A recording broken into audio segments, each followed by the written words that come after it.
Assalamualaikum warahmatullahi wabarakatuh. Saya bernama Hasan. Saya kuliah di Universitas Mercu Buana. Untuk saat ini saya masih semester 4. Selanjutnya saya akan memperhatikan tentang cerita kisah Nabi, di mana kisah Nabi ini sangat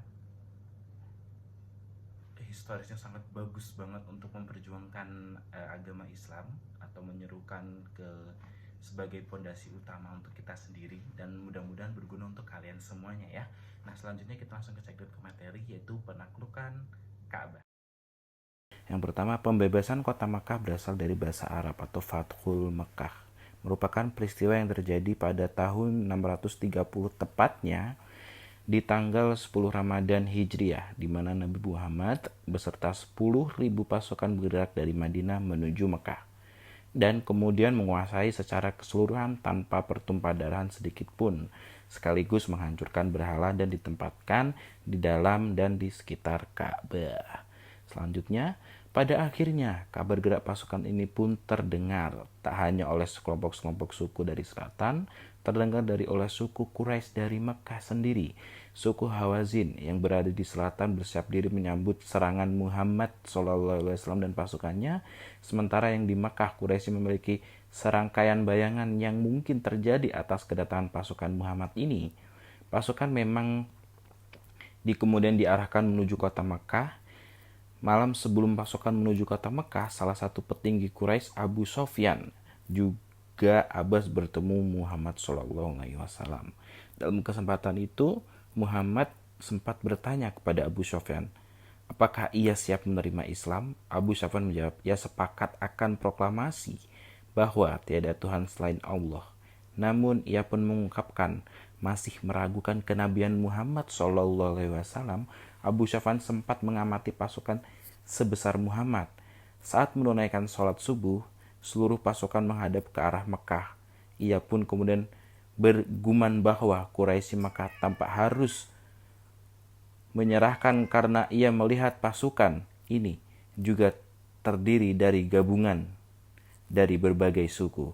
Muhammad dan para sahabatnya melangkahkan kakinya ke Ka'bah untuk melakukan tawaf sebanyak 7 kali. Usai tawaf, Muhammad bersama para sahabatnya menghancurkan berhala dan menggambar-gambar yang ada di dalam sekeliling Ka'bah, sering dengan menghancurkan berhala dan sekitar lingkungan itu. Lalu Muhammad menyetir surat Al-Isra ayat 81 dan artinya, dan katakanlah yang benar telah datang, yang batil telah lenyap. Sesungguhnya yang batil itu pasti lenyap. Nah, apa saja sih yang terjadi di kota Mekah? Yang pertama, Fathul Mekah, pembebasan kota Mekah. Yaitu peristiwanya itu terjadi 630, sudah di pendahuluan tadi awalnya. Dan kemudian menguasai Mekah secara keseluruhan tanpa pertumpahan darah sedikit pun. Yang kedua, penyebab terjadinya Fathul Mekah. Adapun sebab terjadinya Fathul Mekah antara lain, yang pertama, kaum kafir Quraisy melanggar salah satu dari perjanjian Hudaybiyah. Yang kedua, kota Mekah merupakan pusat keagamaan bangsa Arab karena di sana terdapat Ka'bah yang setiap tahun dikunjungi oleh suku Arab untuk melaksanakan ibadah haji. Yang ketiga, suku Quraisy. Suku Quraisy adalah kaum Nabi Muhammad SAW. Dalam menguasai dan mengislamkan suku ini, maka beliau akan mendapatkan dukungan yang besar karena pengaruh serta kekuasaan suku Quraisy di Jazirah Arab. Perjanjian Hudaybiyah. Nah, perjanjian ini sebuah perjanjian yang diadakan di wilayah Hudaybiyah Makkah pada Maret 628 Masehi ataupun di hari Islamnya Dzulqa'dah 6 Hijriah. Hudaybiyah terletak 22 km arah barat dari Mekah menuju Jeddah. Sekarang terdapat Masjid Ar-Ridwan. Nama lain Hudaybiyah adalah As-Sumaisi dan diambil dari nama Asi Sumaisi yang mengalir di sumur Hudaybiyah. Perjanjian Hudaybiyah merupakan perjanjian dilakukan oleh kaum musyrikin Mekah dengan Rasulullah dan sekitarnya tahun-tahun ke-6 Hijriah, sekitar tahun 628 Masehi. Perjanjian ini berlangsung di lembah Hudaybiyah, yaitu tepatnya di pinggiran Mekah. Awal mula perjanjian ini karena pada waktu itu rombongan kaum muslimin yang dipimpin oleh Nabi Muhammad SAW akan beribadah umroh.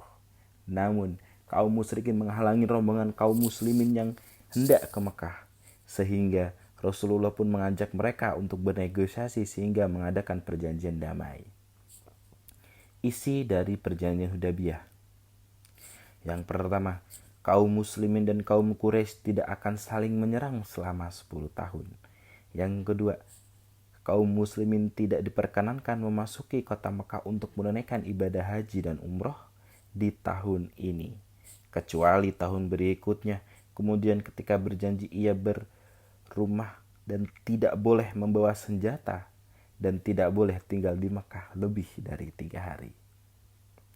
Yang keempat, kaum Quraisy yang melarikan diri dari pihak Quraisy kepada Muhammad bin Abdullah supaya dikembalikan. Tetapi jika kaum muslimin yang datang kepada kaum Quraisy tidak dikembalikan. Yang kelima, semua kabilah Arab bebas bersekutu dengan kaum muslimin ataupun kaum Quraisy. Kabilah yang bersekutu dengan salah satu pihak merupakan bagian dari pihak-pihak tersebut. Nah, mungkin ini cukup presentasi dari saya sendiri. Saya Hasan. Terima kasih. Wassalamualaikum warahmatullahi wabarakatuh.